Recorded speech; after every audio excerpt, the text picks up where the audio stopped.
खुलुमबाय दिनै 12 नभेम्बर 2023 रबिबार हेपि दिवाली फैदो दिननि खौरांफोरखौ बेखेवनोसै। इजराइल हादोरा भारत हादरखौ खावलायदों।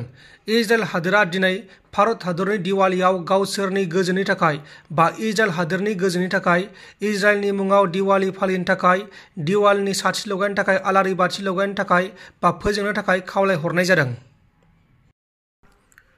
मोनसे दुखुनांथाव खौरां सनितपुर डिस्ट्रिक्टनि सिङाव थानाय गहपुर हालामनि सिङाव थानाय सेरं दमनपुर गामिनि गजेन बसुमतारी आरो समिला बसुमतारीनि फिसाजो प्रियंका बसुमतारीया मबाइलखौ नायबाय थानाय समावनो हरखाब हारसिंनो जिउ गोमादों। प्रियंका बसुमतारीया 12 थाखोआव फरायगासिनो दंमोन। नर्थ केरेलायाव सासे सुबुङा मैदेरजों गाग्लोबजानानै बुथारजादों।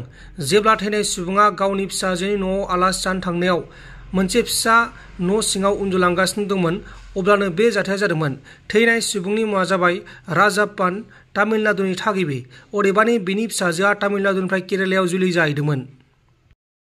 माइ आबादफोरखौ एम्फौफोरा खहा खालामगासिनो दङ। आसामनि गोबां जिल्लाफोराव गोबां जायगाफोराव माइ आबादफोरखौ जाथोसे रोखोमनि एम्फौआ खहा खालामबाय थानायखौ होबथानो थाखाय गणेशियाम दास बिथाङा बिबुंथि होदों। हाथार गेजेराव फैदोंमोन दा मानसिफोरनि बहुत अबजेक्सन फैना दङ। दा अबजेक्सन फैनाय थाखैनो माबा मोनसे एम्फौ ओंखारदो माइ जोलैखौ बा माइखौ खानानै गोलैयो आरो एसे अरनानै बेखौ सेफायो आरो बेनि थाखाय बहुत मानसिनि गाज्रि जादों।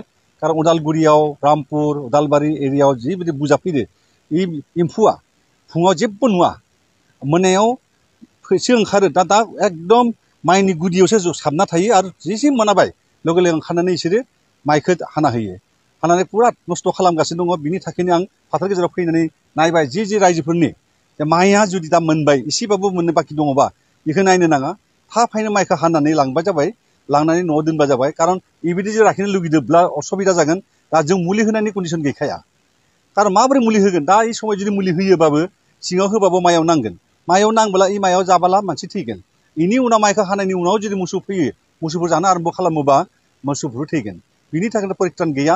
बिनि थाखाय जेसे हायो जों सेस्था लागासिनो दङ जे मानसिनि गेजेराव थांनानै जे माइखौ जे माबोरै बासायनो हायो बेखौसो राहा लानायनि प्रयजन दङ। बिनि थाखायनो कमप्लिट रायजो राजाफोरखौ आं खावलायबाय जों जिखुनु खेथियाव मानसि दङ जे निजेनि माइया जे मोजांहाय खालामबा जाबाय। जोंहाबो दा माइ हानागासिनो दं। आं गोथांबाबो हानो होदो। कारण एसे मोनसे मोननै मोननाय दङ, बाखि दङ, थेवबाबो आं हानो होदो। आरो दा जिबायदि माइ जादों बेखौ जुदि 15-16-20 मन जागोन दा बिगासेयाव, बेबायदि माइया जुदि गाज्रि जायोब्ला मा दुखु नांथाव जायो। बिनि थाखायनो आं जेसे सेस्था लागासिनो दङ जा रायजो राजाफोरा जेन बेयाव मुलि होनानै खुनु डिपार्टमेन्टआ खालामाखै। डिपार्टमेन्टनि डिअ एडिअ सब जनानै जों रायज्लायबाय मा खालामजायो पेपारबो मोनबाय। मोननानै उनाव जों खारगासिनो दङ। खारनाय साइन्टिस्टफोरखौ सोंगासिनो दङ। इसोरबो बुंगासिनो दं दा जेबो मुलि होनायनि कन्डिसन गैखाया। जुदि माइया मोनाखैब्ला जुदि खाथियाव जुदि दै दंबा बे दै होबोला सिङाव थानाय माबा एम्फौफोर थैलाङो। बिनि थाखायनो जेसे हायो सेस्था लादो। आरो माइया जुदि मोनबायबा गोजा जालांबायबा बेखौ हानाय सेस्था लानो नांगोन।